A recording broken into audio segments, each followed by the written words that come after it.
माँ तो सिर्फ माँ होती है जिसका स्थान कोई नहीं ले सकता।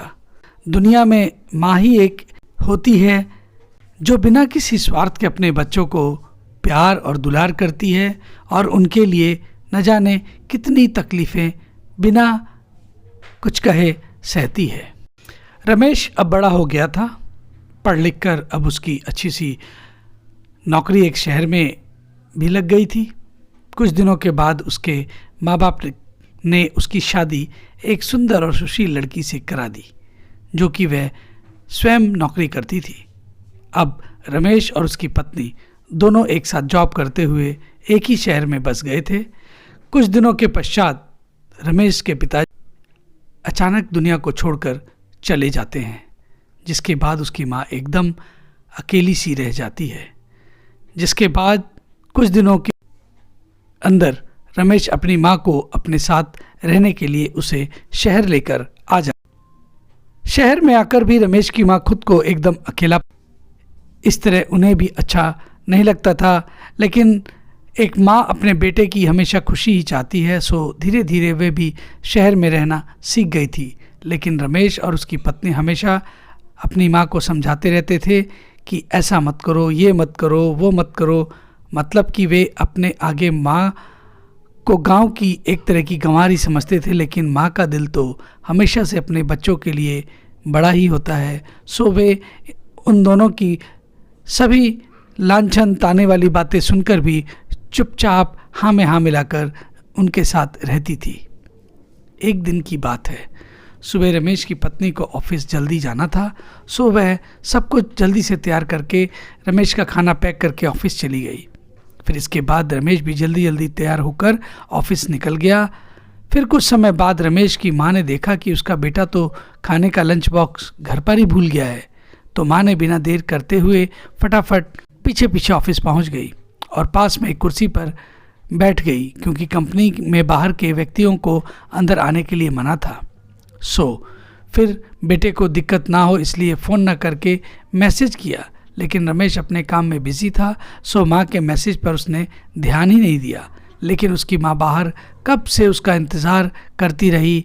इस तरह कई घंटे बीत गए और इस बीच कई मैसेज भी किए गए, लेकिन रमेश का उत्तर किसी भी प्रकार का कोई जवाब नहीं आया। अब रमेश की माँ को रमेश की चिंता होने लगी थी, लेकिन रमेश अपनी माँ के लिए कई मैसेज आने के बाद वह अंदर ही अंदर खूब गुस्सा होने लगा था। आज तो उसने तय कर लिया था कि घर जाकर माँ को खूब अच्छे तरह से समझा देगा कि यह उसका गांव नहीं है जो कुछ भी मनमानी करती रहोगी। और इस तरह शाम हो गई। अब रमेश घर जाने के लिए कंपनी के बाहर निकला तो उसने देखा कि माँ तो यहीं खड़ी है, जिसे देखकर उसका गुस्सा अब 7वें आसमान पर था और बिना कुछ पूछे ही अपनी माँ को डांट फटकारने लगा कि पहले तो घर पर खाली बैठे बैठे मैसेज से परेशान करती रहती है और अब उसके कंपनी में भी आ गई। आखिर उसका ये गांव नहीं है जो वो मनमानी करती रहेगी। यह सुनकर रमेश की माँ ने खाने का टिफ़िन रमेश की ओर बढ़ा दिया, जिसे देख रमेश को अब समझते देर ना लगी कि वह अपना खाना भूल गया था, जिसे माँ उसे देने के लिए उसकी कंपनी में आई थी। इसके बाद रमेश की माँ बोली, बेटा भले ही तुम बड़े हो गए हो, बड़े शहर में रहने लगे हो, भले ही अच्छे बुरे की ज़्यादा समझ तुम्हें आ गई हो, लेकिन मेरे लिए आज भी तुम मेरे कलेजे के टुकड़े हो, जिसे मैंने बचपन से लेकर आज तक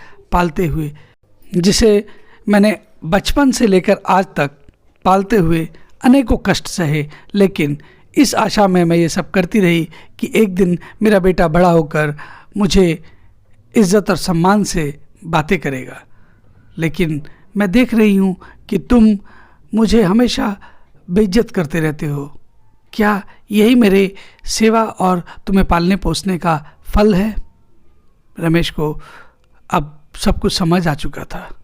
माँ की ये बातें सुनकर उसकी आंखें खुल चुकी थी। आखिर उसकी माँ उसकी परवाह करते हुए खाना लेकर आई थी, जिसे वह बिना सोचे समझे अपनी माँ को ही डांटे जा रहा था।